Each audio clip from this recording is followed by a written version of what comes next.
Hello, and welcome aboard the latest leg in my magical around the world tour of cane juice based rums.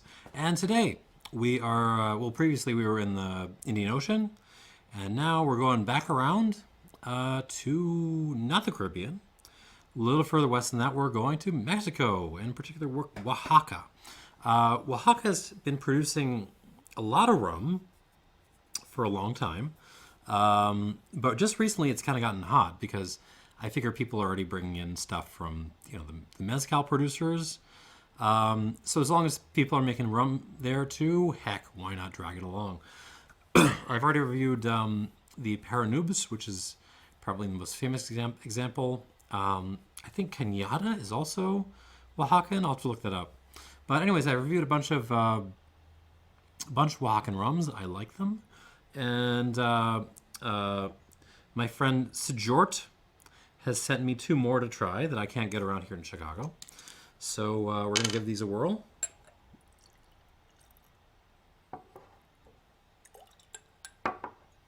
Why not just go with all the rest? All right, so I have got Camazotz. I don't really know the full story behind Camazotz, but it's being brought in by the Price Imports people.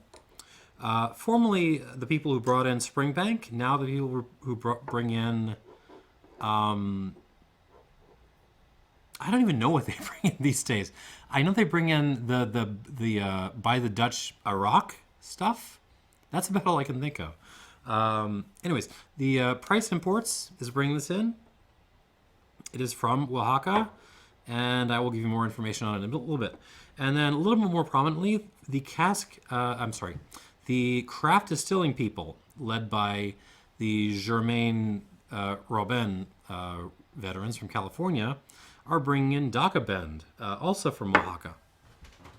So we're going to try these side by side and see what's what. Okay, starting off with the Camazotz, because it's at a slightly lower proof, a mere 48% alcohol. I apologize.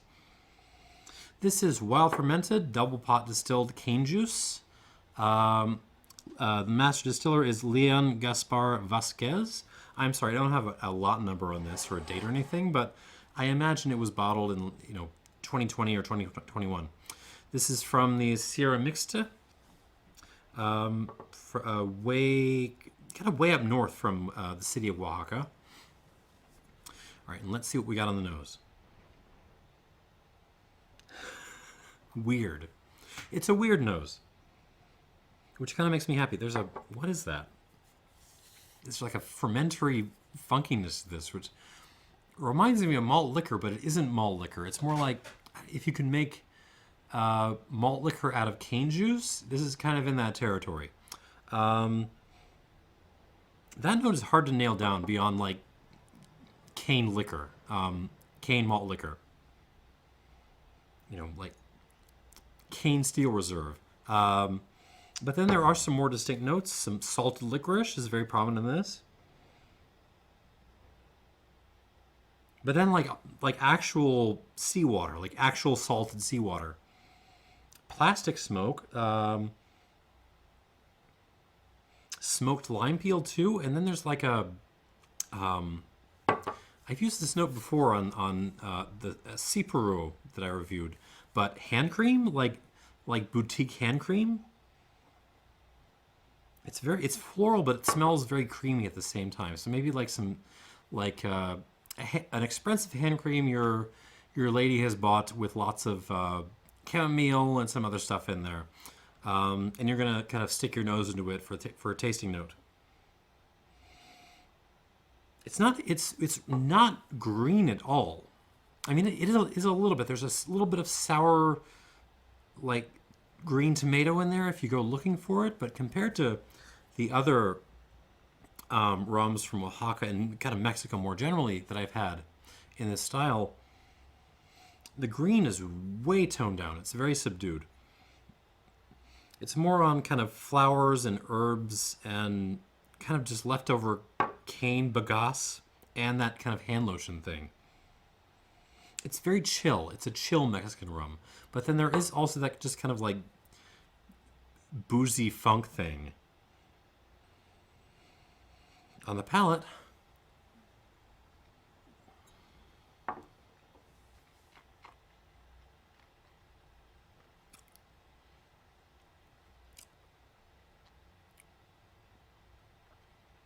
huh.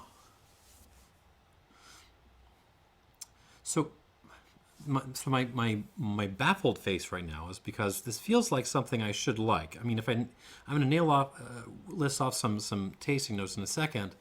I'm going to say, oh, that's stuff that Scott likes. But I'm not actually, jamming with this that much.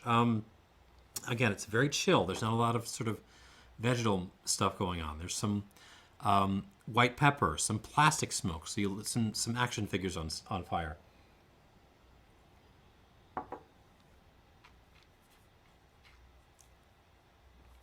Burning action figures, lots of salted licorice, and it leads into a long finish on, seawater and hand lotion. Little lime juice, little like one black olive, some cane syrup. That's mostly it, and that kind of like, adjuncty beer kind of thing in there. It's nice. It's easy going. It's easy drink. But it's missing a lot of what I find the green notes, the vegetation, the V8 juice stuff that I find appealing about Mexican rum. And it's still good. I still like this, but it wouldn't be my first choice. Let me put it that way. All right.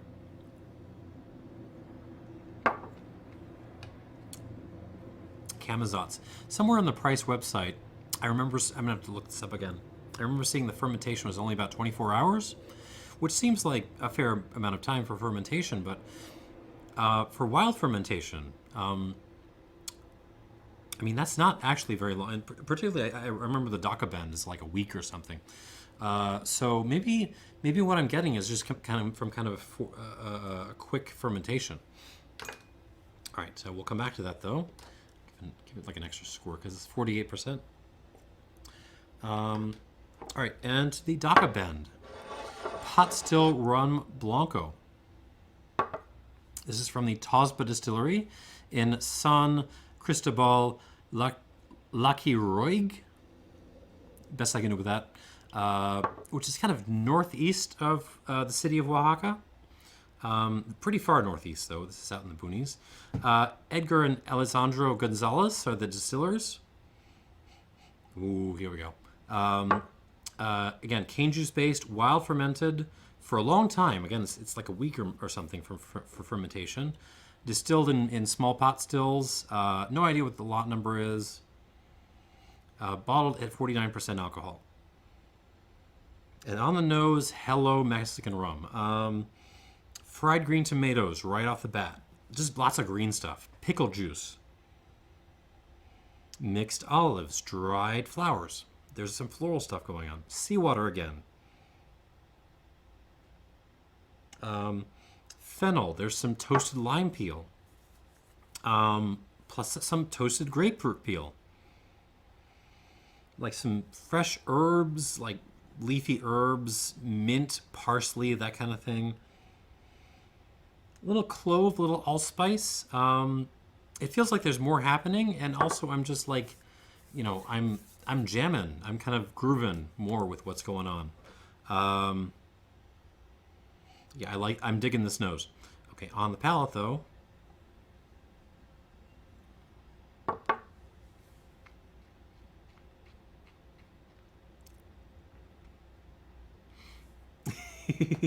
And this is the fun of Mexican rum. First of all, this is shockingly delicious.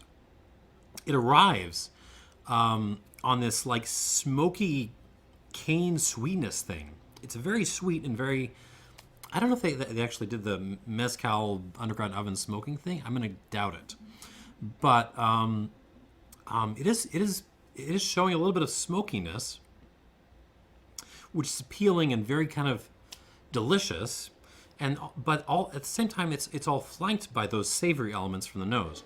So It's like just gorgeous, dirty, burned, smoky, marshmallowy cane, if that makes sense.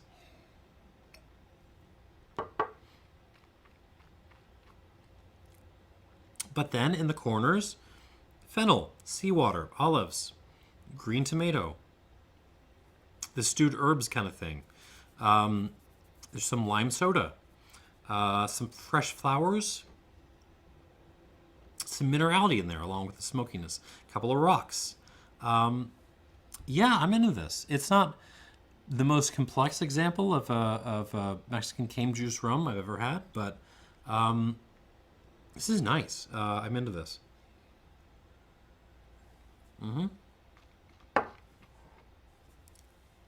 So far, I mean, we got to go back and try these again with water, but so far it isn't really close. The Dakabend is really coming ahead on this one.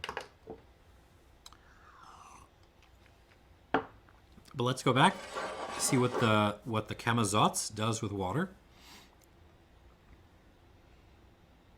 Ooh. Yeah, this is a really weird one. Okay, yeah, so Mexican cane juice rums are generally weird, but this one is especially weird because it's missing the green stuff, those long fermentary notes, which I expect and which kind of softens the character. This one is now, it still has the cane steel reserve thing and the hand lotion thing, but now I'm getting some like lime bubblegum with rocks. So lime bubblegum and rocks is what's coming out with water. And that's kind of all. I mean, I can't discount that there's quality here. There's things going on here, so I have to give the credit for that. But again, would not be the first thing I would reach for on the palate.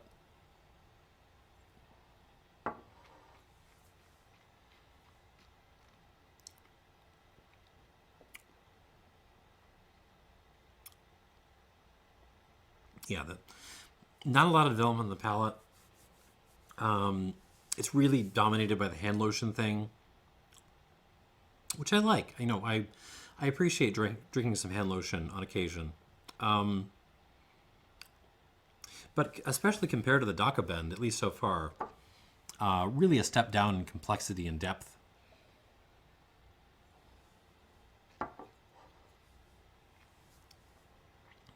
But it is, I mean, still if you want a Mexican cane juice rum without the green notes, without the bigger herbaceous notes, I mean, okay, so first of all, what is wrong with you? Why are you in the market for such a thing?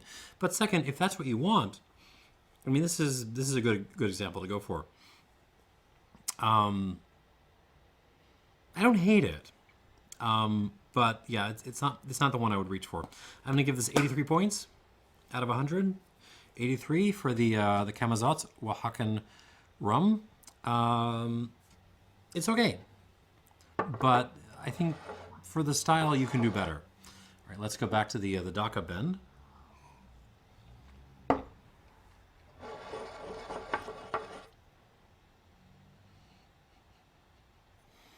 Okay, also not a lot of development on the nose. But it's just a nose I like better. It's the tomato stuff, the pickle stuff, the little floral hints, the licorice fennel stuff. Yeah, not really developing, but that's okay. I mean, this is not going to be my favorite among in this class of rums either, but I am digging it a lot more. On the palate.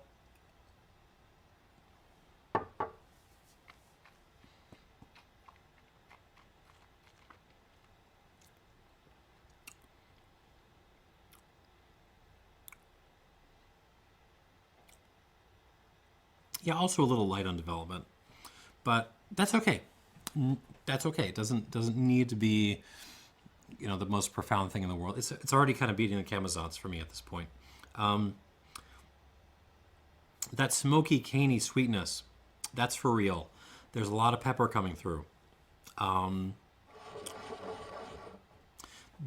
little green things are still there on the palate, adding some interest.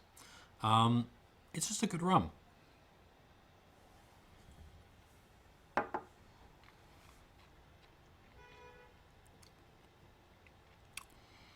Not reaching the higher echelons from you, but nice.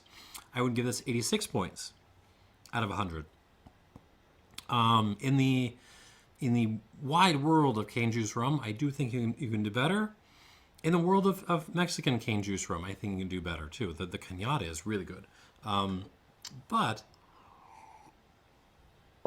this Dakabend, this is lovely stuff, and it's definitely like it's running off the Camazotz pretty hard here. So that's it. That's all I got. Camazotz gets an 83 points.